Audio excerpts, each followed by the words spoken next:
This week's episode of Sounds Good is brought to you by the folks who make my podcast happen, Gradient. They recently launched their full editorial website filled with tons of articles advancing identity and culture. Go check it out at Gradient.is. That's Gradient.is.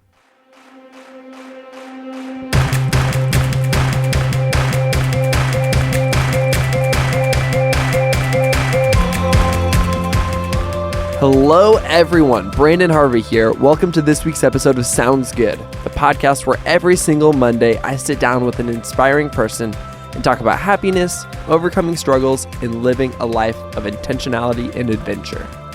This week I'm in the studio in Nashville, Tennessee, sitting across from one of my heroes, Jeremy Cowart.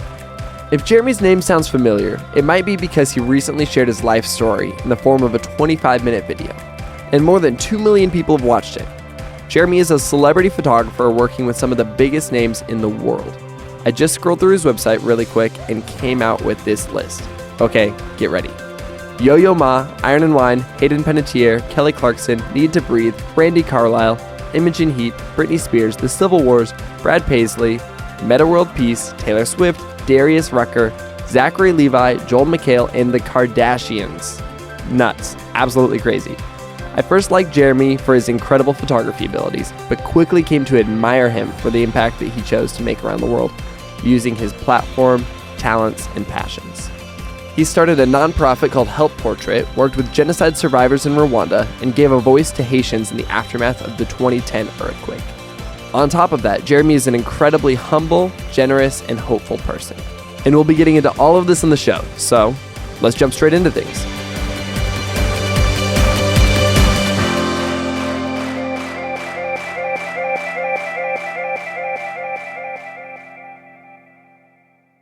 All right, everybody, I am here in the studio with one of my favorite people, Jeremy Cowart. Welcome to Sounds Good. Thank you, dude. So good to be here. This is super fun. I think that you and I have spent more time in New York City together than we've spent time in Nashville. It's true. We both live in the same city. Yeah, it's absolutely true. We got asked to go on the same super random gig. Yeah. And had a blast. Yeah, it's so good. And almost a year ago, you and I were Bollywood dancing in Portland too. That's true. So, forget about that. So good memory. We've got a lot of weird random memories, and This is one of our few in town, which is this is great. Yeah, it's awesome. I don't know if I've told you this before, but you were the reason that I joined Twitter in 2008. Yeah. You were like gearing up to basically go to President Obama's inauguration. That's right. And you were gonna like live tweet it. You did a photo shoot there with our friend Donald Miller, and I was like, "Oh, I'm gonna join Twitter so I can see what's happening at the inauguration." That's awesome. So cool. And so thank you for getting me hooked on an app. Yeah, and you're probably the only person that is making me want to join Snapchat finally. Years later, after everybody else has joined. That's okay. I think Snapchat will be around for a while, so you got plenty of time to join. Yeah, exactly. Yeah, dude, and I've just really, really admired you for a long time, the ways that you've used your platform, the ways that you've used social media, the ways that you've used your talents and abilities to make an impact in the world. And so when I started the podcast, I was like, okay, Jeremy is a no-brainer to have on the show. That's awesome. Well, I appreciate it. Yeah, man. Yeah. You got started into photography in kind of a weird way in some ways. You grew up and... Okay, well, let's back up and just say you've got a video that is basically the story of your life, and it's got more than 2 million views online right now. 2 million people have watched your story, and you kind of outline all this. Like, that's amazing. It's pretty crazy. Yeah, I just I drew it. I drew my story because I realized on a live stage I couldn't remember a talk. I just had such a bad memory. So I thought, man, it'd be cool to draw my story and do that live and narrate this time-lapse illustration. And then I kept redoing it for a few years, and then finally I was like, okay, it's ready for the internet, and I finally put it out there, and I'm excited to see the way it's been received. It's been blowing up. And yeah, it's cool. And in that video, you get into this idea that, like, growing up, you kind of sucked at school. You were getting really bad grades in school, and it wasn't until one day you kind of essentially picked up a camera and picked up a photography for dummies book Yeah. that you started to kind of jump into this thing and be like, I can really do this. Yeah, exactly. Yeah, I think a lot of artists, you just grow up and think you're not capable of much, and everybody else is smarter and has got their act together, and you're just a weird artsy kid and just feel like you'll never amount to much. And that was my story. And so, yeah, it's been a long journey of overcoming the words I can't. Yeah. So that's and it's been kind of a testament to the fact that you can. You've photographed Taylor Swift, the Kardashians, you photographed Sting. It's pretty cool stuff. Like, that's not a bad deal. yeah, it's been that first year, especially becoming a photographer, was a crazy ride. And now I truly appreciate it, because now I understand how hard those gigs are to get. And at the time, they were literally just falling in my lap, like coming out of nowhere. So yeah, it was a crazy year. Well, and the cool thing, though, is that you didn't just stop there. Like, you decided to basically start a nonprofit for photographers to give back. That's called Help Portrait. You photographed Rwandan genocide survivors who forgave people that murdered their family. You documented the hope on the ground in Haiti after, like, their crippling earthquake several years ago. But you've also, at the same time, you were like, you toured with Britney Spears. You've had this interesting contrast. Mm-hmm. Do you feel like you can tell me about that weird, bizarre contrast of, like, shooting the stars, but also, working with some of the most neglected people in the world too?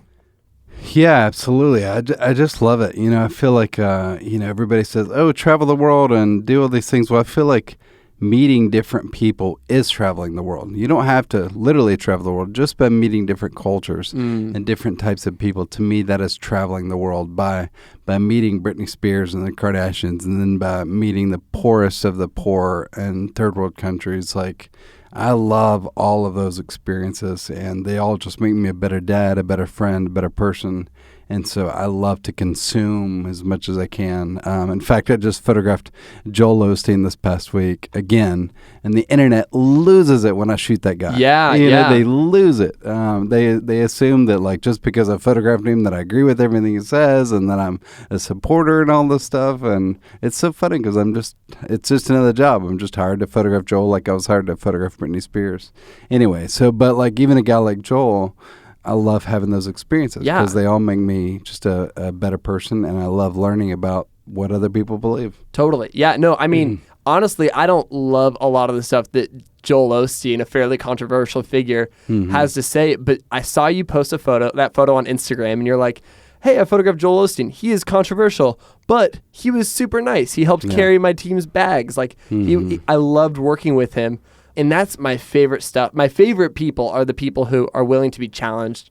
They're willing to put their mind in a different place and be like, okay, like, what is beautiful about this thing that I maybe don't agree with? Right. And you do that really, really well. Well, thanks. Yeah, I love always, so people kept saying, yeah, he's, he might be nice, but he does all these terrible things.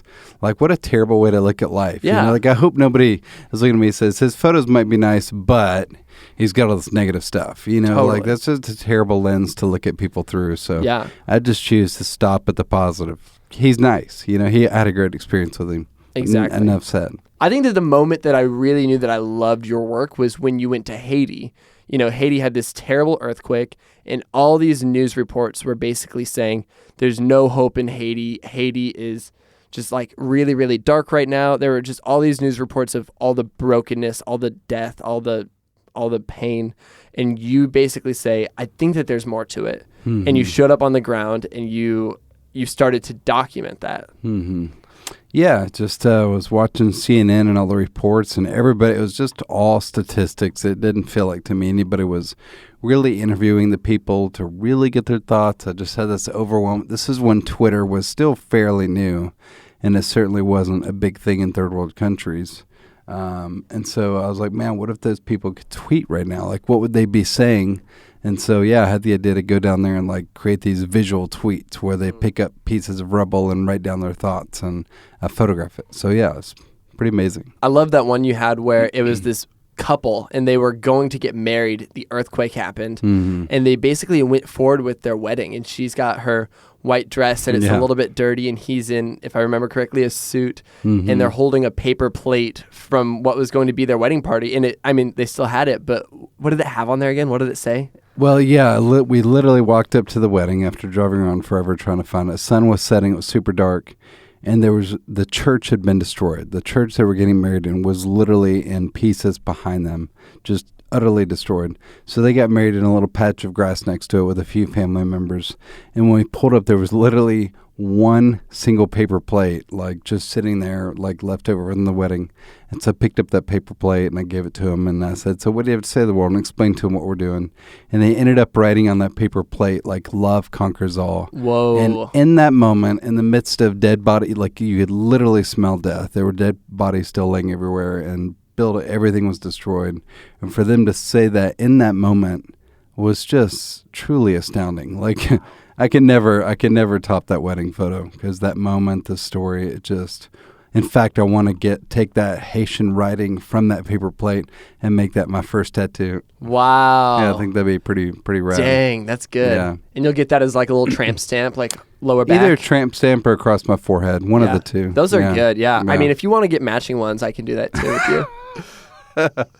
Perfect. That'll be really cute. Cool. And So something that I've really loved about you is that you, through this whole process, you've shared your life in a really, really open way.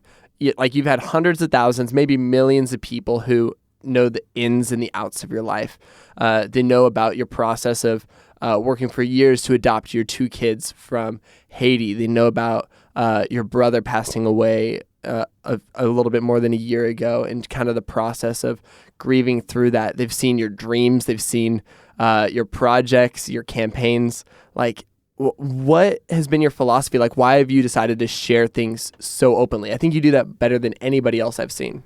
I don't really know because it's a strange thing. Like, before social media, I was a social media guy. What I mean by that is I started a group way before any social media called the 615, and it was a group of Nashville web designers, and there were hundreds of us, and we would email all day long, and it was basically like Twitter, what Twitter's now or Facebook, but it was all emails.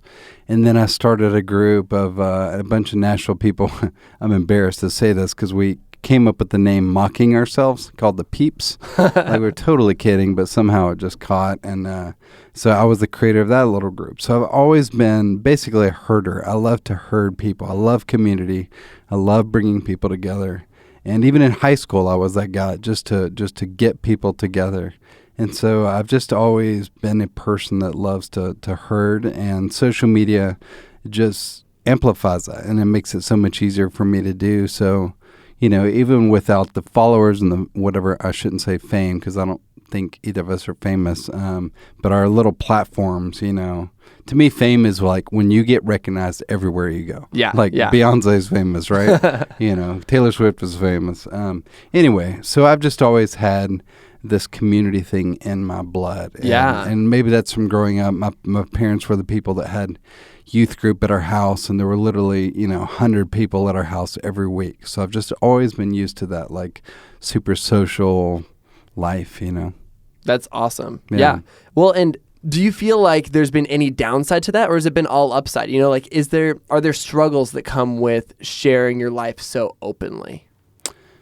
Yeah, I mean, there are always like haters, and there are always people, saying negative things, and it is hard to tune that stuff out. As John Acuff says, 99 compliments plus 1 insult equals 1 insult. Yeah. Like, it's so easy to tune out the 99 compliments and only hear that negative voice. But yeah, you just gotta, the more you do, the bigger you become, or the more well-known, you're only going to get more negativity. So people don't like others to succeed, so just is what it is. But other than that, I don't have too many negative stories. I just am not afraid of failure. Like, I love pursuing new ideas, and something in me is just not afraid to fall flat on my face anymore. And I'm just like, screw it. If I have an idea and I believe in it, and my friends believe in it, my wife believes in it, then I'm going to go for it. That's huge. Is there ever any fear that you have with sharing, like sharing these ideas openly? Are you afraid that like people are ever going to steal it? Like, does the creator in you ever like freak out about that? Absolutely. In fact, I've got this hotel idea I'm pursuing, and just last year I had the idea to add the hotel to the talk I've been doing live, and you talk about fear, you talk about like utter devastation, and everybody's going to think I'm an idiot. To get up in front of thousands of people and say, hey guys, I'm going to build a global hotel chain. Is that cool? Like, what a crazy, stupid thing to say. That's how I felt. But I just kept feeling this like unbelievable, like, I have to do this. I have to share this idea. Even if some hotel people in the audience say steal it, like, I don't care. I'm just going to share this idea. And in the talk, I say, you have to speak your dreams into existence. And so that's what I've been doing. I've been speaking that dream into existence. And literally every email I get now about this project, and from investors or developers or whoever it is, they all say, I heard you do this talk at so-and-so conference or whatever. I heard you do it. I heard your passion, and I'm in. I want to be involved. Wow. And so literally that's how it's coming to life, is just me speaking it. Like, just me saying it. I'm going to do this. I mean, I've hung out with you before after you've spoken, and people will just walk up to you and they'll say like, wow, thank you so much for sharing that. I really connected with that. That inspired me to share, my dreams. Like, that's something powerful. I think that you've, some of those people are total strangers who are hearing your story for the first time. But at the same time, you've also created, like you said, you're a gatherer, you're a herder. You've created a really special community online. Well, thanks. Yeah, I never, still don't know what I'm doing. And as have you, by the way. So yeah, you just kind of do things you believe in and try to stay positive. And yeah, I think if you do those two simple things, people are going to follow. People are going to listen. Yeah. Yeah, so. You've absolutely remained positive on social media. You're not a complainer. Do you feel like you have a little bit of a social media philosophy that you apply to what you share, what you don't share? Not per se. Like, I've heard some, quote unquote experts out there saying you got to have this, you got to have that. And I have no like official strategy. But in general, there are definitely dark days where I want to just get pissed off and be honest on social media and complain about stuff. And ultimately, I always go back and delete those tweets because I'm like, man, I'm such a lucky person. I'm such I hesitate to say #blessed, but but just to be doing a job that I love, to have a healthy family, to have health myself, and just there's nothing I have to complain about. So I try to stay positive, and every once in a while I do go negative, and I end up deleting that stuff. Like, we all have bad days, but man, I just try to stay humble and just be positive. So that's about it. It's about the end of my strategy. I love it. I love it. Well, I remember you saying this a few years ago, and I think that it really inspired me. You talked about this idea that like we're the first generation where our kids are going to be able to scroll back through our timelines and see what our lives were like online, and they'll be able to see what we put out in the world. And that is constantly what I'm thinking about, where I'm like, okay, like this stuff is going to live forever. Who am I communicating that I am? How am I communicating what I care about to, my grandchildren? How crazy is that?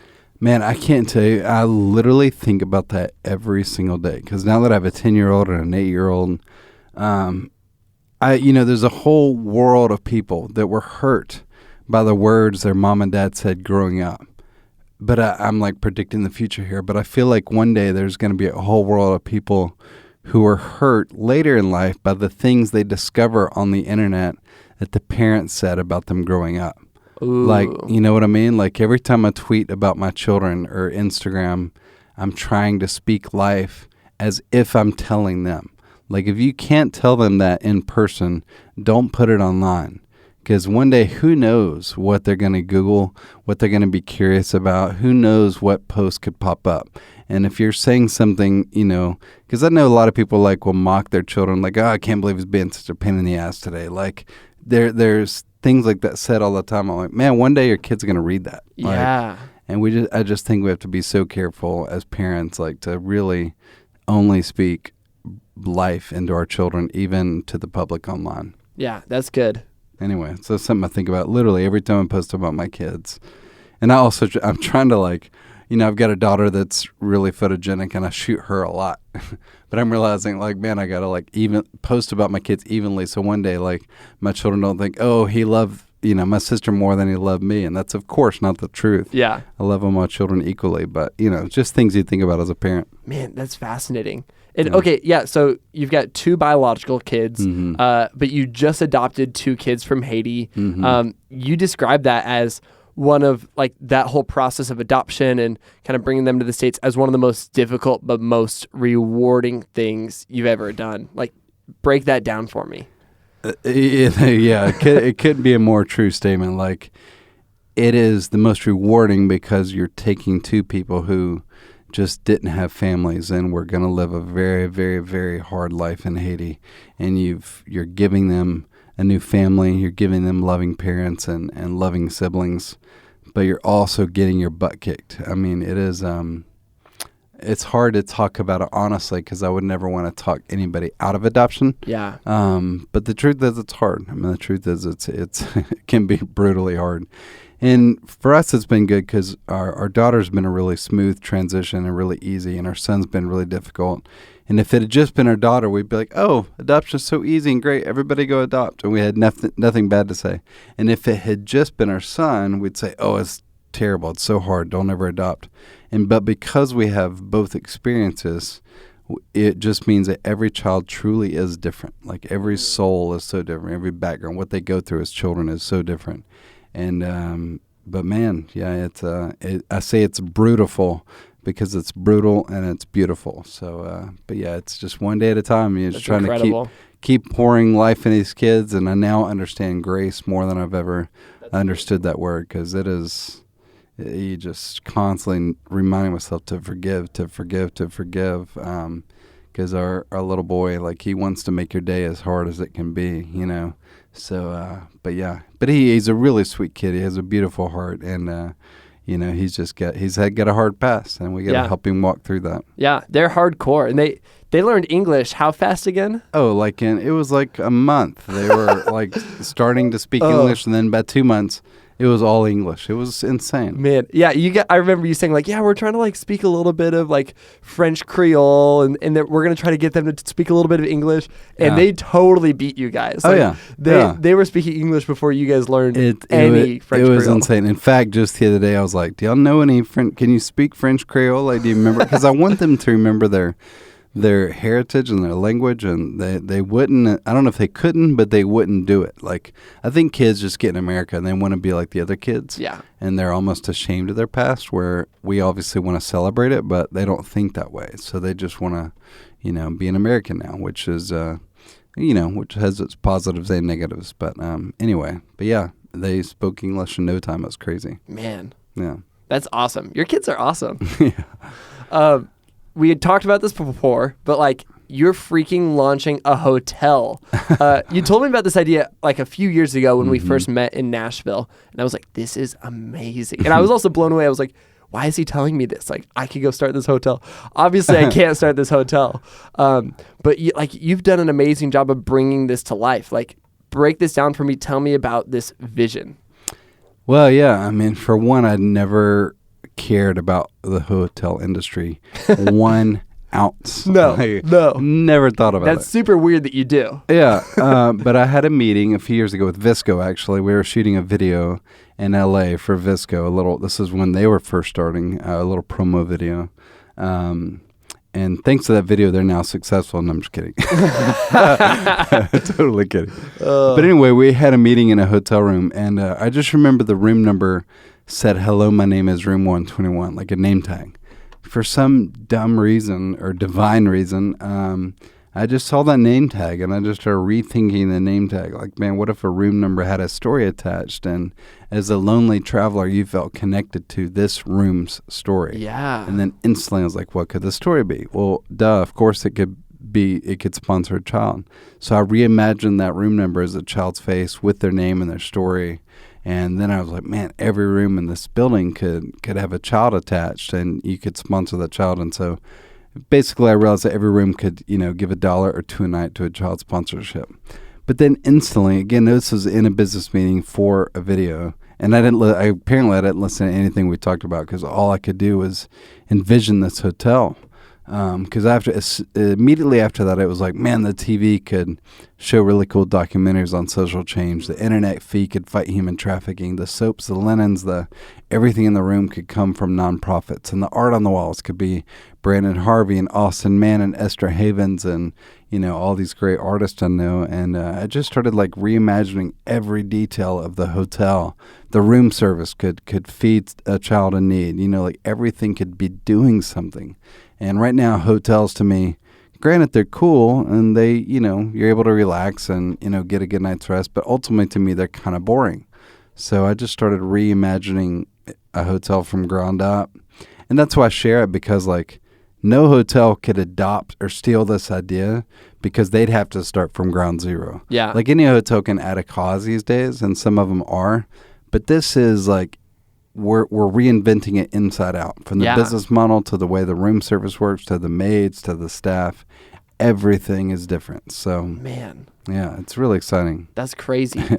Exciting is an understatement. Like I've never been so fulfilled. I've never believed in something so much. Like this is why I'm here. Yeah, this is what I'm supposed to do. And how crazy is it that your path? You went from basically being a C and D student to becoming a little bit of a graphic designer, to becoming a photographer for celebrities, to kind of starting some nonprofits and some social stuff and becoming a little bit more of an artist. And now you're starting like a hotel chain. Like you could not have been like, oh, like I'm in the 7th grade and I see my vision, I see my dream. I'm going to go to college and I'm going to learn about how to start a hotel. And I'm like, if you had like gone down the traditional path, you would not be where you are today. Yeah, most likely. That's for sure. Yeah, it all leads to something, and I just keep stepping, just keep walking, truly walking in faith. And I mean, I never knew how to become a photographer. Never knew how to start a nonprofit. You just start doing. I just love doing stuff, even if it fails. And I have done things that have failed. And I truly am so grateful for those, because I still learned a ton. The OK Do This app we did, people are still using it. It's got an audience, but I wouldn't call it like a smashing success either. And you've obviously been super involved in that as well. And I'm super proud of it. And I'm so thankful for the gazillions of things I learned over the course of that 4 years that we made a social network. Yeah. It's crazy how much I learned. I think that's a really powerful idea, this idea that it's important to fail. Like you would not be where you are today without a bunch of failures, I'm sure. And like on the photography side of things, I know this for sure. I learned way more from the shoots that suck than the shoots that are amazing that everybody talks about. Oh, for sure. No doubt. Like you and I have been on shoots together where we're like, oh, this is really difficult. Like we're having a really hard time here. And that's been such a good learning process for me. Yeah, absolutely. Man, in fact, I'm actually embarrassed of most of the published work I have out there. I don't even like it. And that's, I think that says something, because your published work is fantastic. Like it's beautiful from my perspective. And so I think that also just shows a sense of ambition, a sense of growth. And there's, oh man, do you know that Ira Glass quote where it's like the Ira Glass quote where basically, which one? He basically says, and I'm not even going to lie to you guys, I Googled this, I pulled this up, I wish that I had this memorized, but he says, nobody tells this to people who are beginners. I wish someone had told me. All of us who do creative work, we get into it because we have good taste. But there's this gap. For the first couple of years you make stuff, it's not that good. It's trying to be good, it has potential, but it's not. But your taste, the thing that got you into the game, is still killer. And your taste is why your work disappoints you. A lot of people never get past this phase. They quit. Most people I know who do interesting creative work went through years of this. We know our work doesn't have this special thing that we want it to have. We all go through this. And if you were just starting out or you're still in this phase, you got to know that it's normal. And the most important thing you can do is do a lot of work. Put yourself on a deadline so that every week you finish one piece. It's only by going through a volume of work that you will close that gap, and your work will be as good as your ambitions. And I took longer to figure out how to do this than anyone I've ever met. It's going to take a while, but it's normal to take a while. You got to fight your way through it. And I mean, this is specifically talking about like beginners, but I think it's a process for anybody doing creative work, anybody doing any work that is outside the rule book. Yeah, I mean, that quote is literally spot on. I mean, I don't like anything really.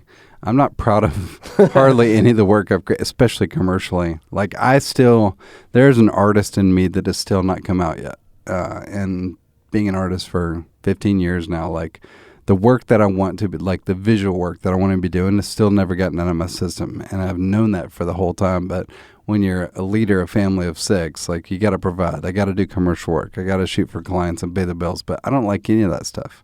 And I think that's why I struggle sometimes with Instagram. Is because number one, I have to wait till the work gets published, and then by the time the client has chosen the worst image from that shoot and put that on the album cover, I don't even like it, so I don't share stuff. Yeah. You know? But really, though, with the hotel, like my long-term goal is to get back to being a visual artist and to be doing these multimedia projects with kids and people in need, turning that into the abstract work that's in me and putting that in the hotel. Like I will forever be a visual artist, and I'll be okay if I don't ever create for a client again. Nothing against my clients. I'm deeply thankful for client work. In fact, I get to shoot such dream gigs, especially here lately. So I'm always grateful, but at the same time, I know that ultimately I'm truly an artist who needs to be doing personal work. It's just hard when you have a family and life happens. Yeah, I mean that's something I've always admired about you. Is you've done a really good job of being an artist, but taking care of your family first and prioritizing them and not just living this dream ideal lifestyle where you quit everything and you move to the middle of nowhere and you like paint all day. Like, yeah, that's just not the long-term solution. And it's hard too when your kids get older and their lives are, they have their best friends and their community. And so you can't I don't know, for me, I can't be that selfish, like, oh, I'm just going to uproot from my art. And I guess I could, but I don't know. My kids they so love their little world and their friends. Yeah. That I want to support that as much as I can. So that's awesome. Yeah. Now's the point in the show where I love to ask a few questions that I love to ask. So that was redundant, but let's get into it. Here's one of those questions that I love to ask. The first question I would love to ask is, how would you describe the kind of person that you most admire in the world? That's a great question. I mean, obviously creative. I'm trying to think of all the people.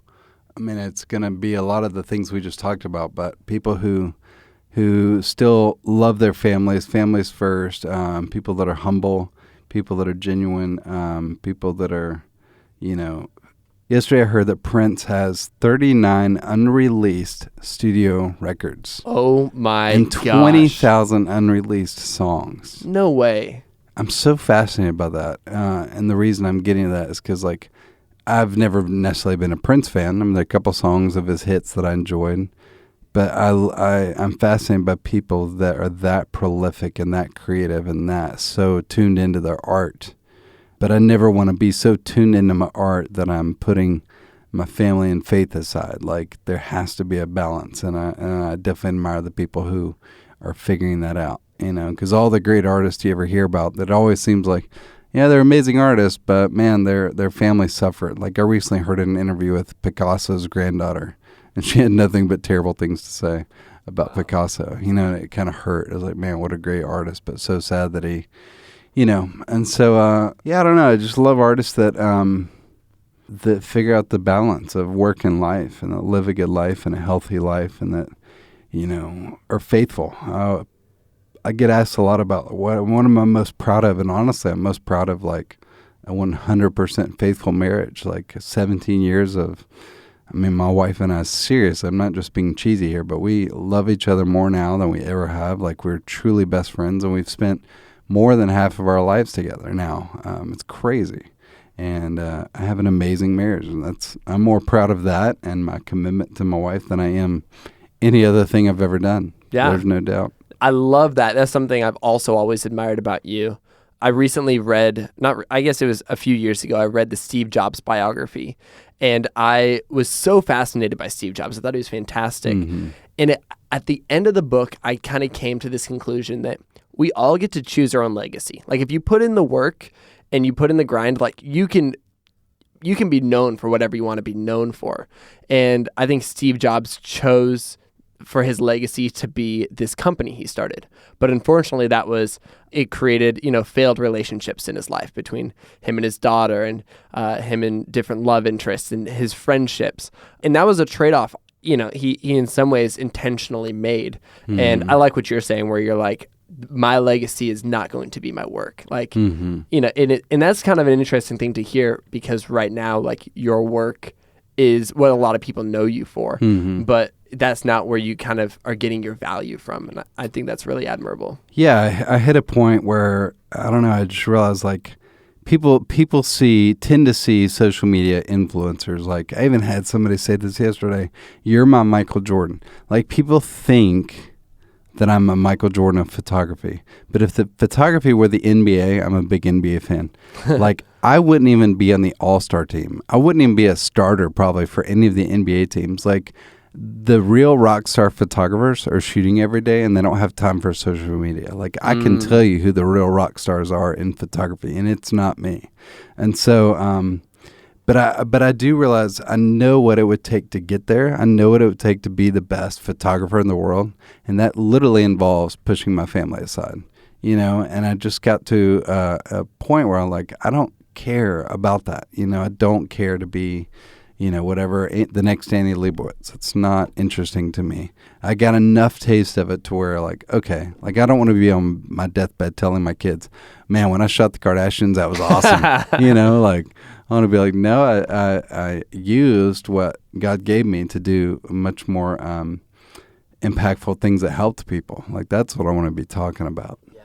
So, man. Anyway, I don't know. Sorry, I don't know what got me on that tangent. No, that's good. That was a good tangent. Shout out to that tangent. I want to ask, my next question is, what are you consuming that you love right now?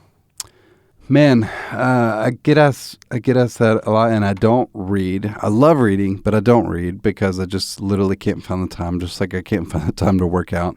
And I don't watch TV, and I rarely get to watch movies anymore. So I just listened to this podcast a few days ago on my drive called Sounds Good. Stop! You're not allowed to pick my podcast. Let's just tell that story. I was driving to Cincinnati, and it was my only like quiet time by myself, and I was like, oh, I'd love to check out Brandon's podcast finally. And as I like literally start playing your podcast, and it was the one with Jedediah, you text me and you say, hey man, I'd love to have you on my podcast. And I was just like freaked out. I was like, what are the chances that I randomly decide to finally listen to your podcast and you text me to be on the podcast? It was crazy. I've got your phone bugged. Yeah. All of your selfies are also getting sent straight to me. That's awesome. It really was cool. But yeah, I'm trying to start listening to podcasts more. And by the way, like I've literally been thinking this. Not only is Sounds Good such a perfect podcast name, but the illustration, like, it's also you, like, well done on your branding for the podcast. So, Thank you. The minute I heard it was called Sounds Good, I was like, of course, that's perfect. Like, best podcast name I've heard. Oh, thank you. It's so great. You know who designed that is Pope St. Victor. Yeah, I love it. It's so great. It's perfect, man. I love it. Well, I can't believe you picked my podcast. That's just embarrassing now. That's true. Like, that's literally the last thing I was like consuming as media was your podcast. You and Michael Hyatt and Jeff Walker and gosh, who else? I listen to some of Donald Miller's, listen to some Dave Ramsey. All our fellow Nashville people, just trying to learn about, because I've never been a podcast guy. So just recently I've started trying to dive into some of them. That's good. Yeah, I find that they're great for traveling. But yeah, and I've always been such a music guy. Like, I just listen to music, and finally, maybe I'm just getting old, but I just realized, like, man, music isn't helping me become a better person. Like, sure, I love it and it inspires me sometimes to be a better artist, but if I'm going to, like, drive for 5 hours and listen to music, like, why not fill that space with wisdom and learn from people I admire? So, yeah, I'm trying to get into it more. That's great. I think that's a perfect thought process. Yeah. My last question that I want to ask you is, okay, you've done all these things, and I feel like a lot of people want to live a Jeremy Cowart life in some ways, but they probably just wouldn't know where to start. And obviously, they're not trying to live a Jeremy Cowart life. They're trying to live their own life the best that they possibly can. Right. But what would you say is like a great first step for somebody right here, right now, today? Yeah, I mean, that's obviously a huge, huge question. But I would just say, man, let go of the fear. Like, let go of the fear. Like, if you got a dream, you got to start talking about it. You got to start speaking it. That's all I do. I wasn't born with, talent and ideas and vision. In fact, I remember at the age of 28 years old telling a hero of mine, because he was talking about how many ideas he had, ideas for days. And I just remember in that moment thinking, I will never be you. I don't have any ideas. I've never been an idea person. I will never be you. And that was literally 10 years ago. And here I am 10 years later, and I am in his exact seat. I have so many ideas now. Like, literally, I can't keep up with my own ideas. And I don't say that to sound like some genius or whatever. I say that to say that if I can get to this place, then anybody can. Because it's all about momentum, right? It's all like once you take that first step, you're like, oh, that was easy. I'm going to take the second step. Oh, that was really easy. Let me take this third. And that's just been it for me. It's just momentum, just speaking my ideas, start talking to friends, connecting. Can you help me? Can you help me finding the right team members, knowing your strengths, but more importantly, really knowing your weaknesses. Like, I am keenly aware of all the things I suck at, and I'm really good at finding the people that are good at the things that I suck at, and I build teams. And I'd be nowhere without my business manager and Kyle Chowning, who helps me with so much. And I just find people to fill in the gaps, and we just start walking. Dude, that's so amazing. I love that. Let go of fear, know your strengths, know your weaknesses. That's great. Jeremy, if people want to find out more about the Purpose Hotel, and if they want to find out more about your work and your social media, and where can people find you? Yeah, I'm at Jeremy Cowart on all the social networks. I have about, I think, 2 followers on Snapchat, so definitely go find me there. You can be my lucky third. I'm just kidding. I don't use Snapchat. Maybe I will soon with Brandon's help. I'll talk him into it, you guys. Yeah. At Jeremy Cowart, jeremycowart.com, cuniversity.com, hopeportrait.com. But I think this will be live during our Kickstarter, so thepurposehotel.com. I don't know what the Kickstarter address will be yet, but definitely go search us out. I have no doubt I'll be tweeting it. Yeah, we are literally trying to change the world with that project. I'm really pumped. Dude, so good. Awesome. Well, Jeremy, thank you so much for being on the show. I've admired you for so long, and I'm so glad that I get to share about all the things that I love about you on this show. Ditto, man. I'm seriously an admirer. I love all that you're doing, speaking such positivity into people's lives. I know you have a massive audience on Snapchat and Instagram, and it's so cool to see someone like you doing what you're doing, and I'm seriously always inspired, so keep it up. Dude, thanks so much, man. All right, man. See ya. All right.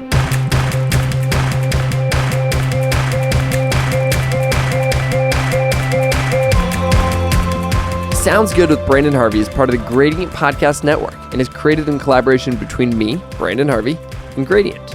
Find them on Facebook and Twitter at Gradient.is. That's Gradient, D-O-T-I-S. Thank you so much for tuning into this week's episode.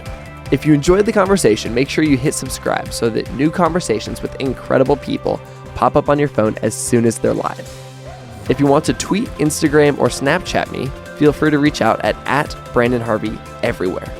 And you can learn more about me and sign up for my newsletter at brandonharvey.com. And seriously, Jeremy's Kickstarter launches in 2 weeks. You're not going to want to miss this. I have no doubt that Jeremy and I will be tweeting and sharing about it a ton, so just stay tuned. And that's it for this week's episode. I'll see you next week when we get the opportunity to learn from another incredible and inspiring person. Sound good?